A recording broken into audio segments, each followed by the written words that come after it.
What is the moment you realized your life had completely fallen apart? 1.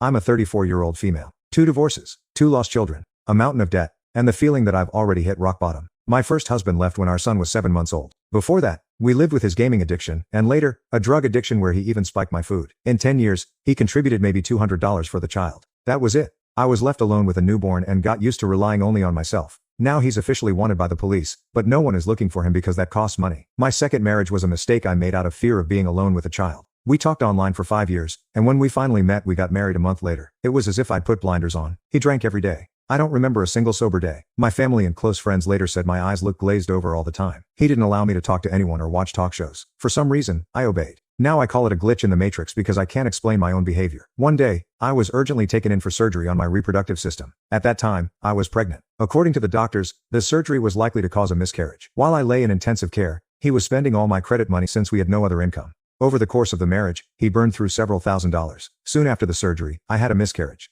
When I got out of the hospital, he started pressuring me into group sex, telling me to agree or he would leave. I agreed, even though I had just finished rehabilitation. Later, I had a second miscarriage. Only then did I learn that it had been twins. When I told him about the first pregnancy, he asked if I had drunk something and lost the baby because of it. I admitted it was possible. He called me a creature, hit me in the face, and threw me onto the stairs of our building. Somehow, stupidly, I continued living with him. My son saw and heard things in a year and a half that no child should ever witness. Screaming, coerced sex in the same room, me vomiting from hysterics, my bruised face. One night, when he beat me again, something in me cleared. I gathered my strength and threw him out. He finally left, but the debt stayed. Recently, he died.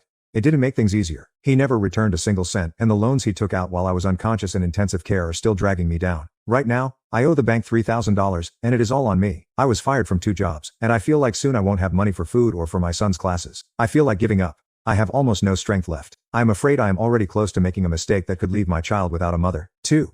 I am a 31-year-old male, and my wife is a 25-year-old female. She is pregnant with our first baby. It is times like these I thank God she is a housewife and stays home most days. There are 2 guys in my hometown who are homeless drug addicts. The cops won't do anything. They steal, break into people's cars, and try to get into houses. We live in a gated community, so we haven't had a lot of issues, but everyone in the area knows about these guys. There are tons of addicts around, but these 2 have Facebook pages dedicated to them. My wife drove to the grocery store today, and for some reason, these asshats were outside. They started asking her for money. When she said no, they insulted her for having a fancy car and bag but claiming she couldn't spare change. One of them even tried to shove her. Thank God someone stepped in and dealt with it. She didn't go grocery shopping because she was so upset. She came straight to my business to find me. We went home a few hours later, and we saw it posted online that they bothered another woman who was with a baby. Anyway, she is making dinner right now and I'm just staring at her, trying to keep my blood from boiling. I want to go commit a crime right about now. 3. For most of my life, I believed in duty, work and loyalty. I spent 20 years working for the French Ministry of Defense. I loved my job, I believed in people, and I trusted the wrong person at the worst moment of my life. For years, someone older than me, someone I saw as a mentor, slowly took control over my life. Not violently or loudly, but in a way that destroys your confidence without you noticing. It is humiliating to admit it as a grown man,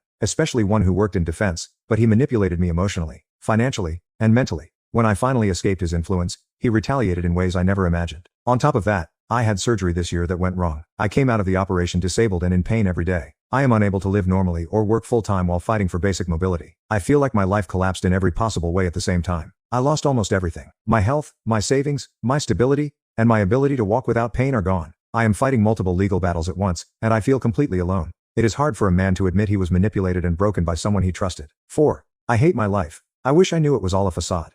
I wish I knew he was in love with his ex and was just trying to cover his bruised ego by marrying me. I wish I had known he was treating me like a consolation prize. He made me feel like I was never going to be good enough. He is trash, and honestly, his ex is too.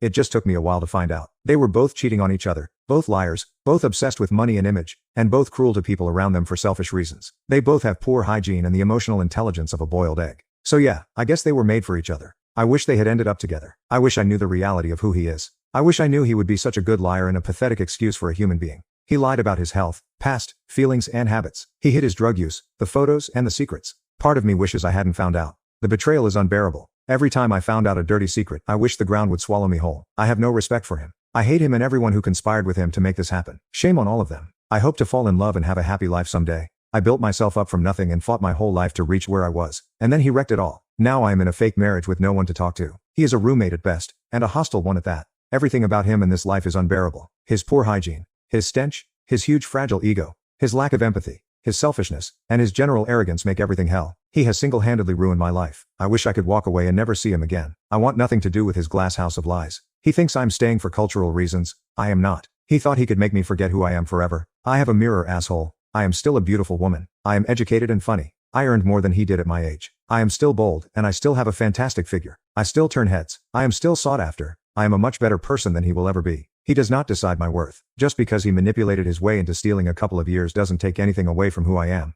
I am going to be successful and happy. I will get my glow back. His name will not even leave a bad taste on my tongue because he will be entirely forgotten. I wish I could tell him that I am building my way out. I have plans in place. One day he will wake up and I won't be there. I will have made my way out of the invisible prison he has locked me in. 5. My child was taken by CFS, but it was actually voluntary. I suffered through a domestic violence relationship for 2 years. Upon leaving, I weighed nearly 100 pounds. Over the next few months, I was lied to, set aside, cheated, and blatantly neglected. Both of us were failed by the people supposed to help us. First, the prosecutor for the case said my daughter was not involved in the charges, even though I found out she was. He didn't look through most of the evidence, leading to the case being dismissed. The DV shelter I went to was mostly run by young people in their early to mid-20s. It was a very neglectful environment, with a lot of excuses regarding time-sensitive things that needed to be done. Because of the dismissal and everyone at the shelter not believing me that he would find us, he did find us. This caused a move to another shelter. I cannot describe how terrible it was. It was more like jail. I considered going back to my ex many times, but I knew we would have died if I hadn't left. The second shelter didn't have a cook and had no room to store food. This led me to lose even more weight,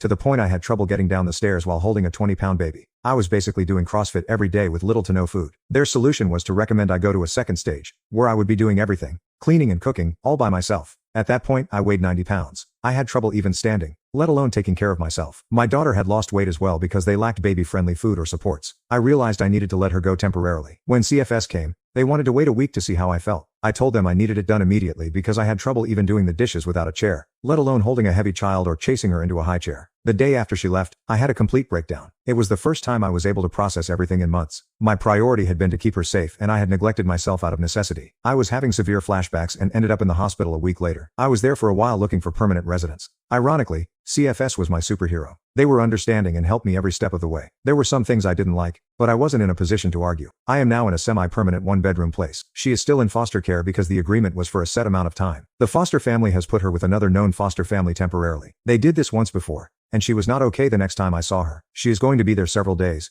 and there is nothing I can do about it. I just want her back. I miss her, and I only have 4 hours a week with her, which was shortened due to the driver's schedule. I love her so much. I almost physically broke my back trying to keep her okay, and I can feel she isn't right now. Throughout the whole ordeal, people treated me like a drug addict as I got thinner. It is impossible to be an addict if you never go outside due to safety concerns and a lack of ability. I am disgusted by how this was handled. Every step of the way. Law enforcement, legal, social, and programs. It felt like everyone was against me. Even though I miraculously had video of an assault against me and one against my daughter, no one believed me. The prosecutor had 2 charges handed to him on a silver platter and still did nothing. None of this should have happened. You don't get to 90 pounds by forgetting to eat. It was severe neglect that caused this. Now my daughter is with a stranger, because I couldn't even hold down enough food to sustain myself, let alone gain energy. I just want her home with me. I have tried so hard, even now that I am close to getting her back. It feels so far away. 6. I just started my first real job. I did not realize adulthood would feel like a constant episode of everyone knowing what they are doing except me. I spent 3 days figuring out how to log into the email system. I accidentally hit reply all to a company-wide email and immediately considered faking my own death. I forgot my lunch in the fridge, forgot to bring a pen, and I am 90% sure I forgot my own name at least twice. Meetings are a special kind of hell. Everyone talks in acronyms and buzzwords like synergy and bandwidth. I just sit there nodding while my brain screams asking what any of this means. I am convinced the printer is sentient and hates me personally. Coffee has officially replaced sleep as my main emotional support. My chair is my therapist. My stapler is judging me. Somehow I am expected to be productive. I am learning fast that pretending to know what I am doing is a full-time job on its own. I think I deserve a medal just for surviving the first 5 days without sending a passive-aggressive help email to HR. Have you ever trusted the wrong person and paid the heavy price for it? Let me know in the comments. Thanks for watching. If you got this far, leave a comment, like if you liked it, and follow for more.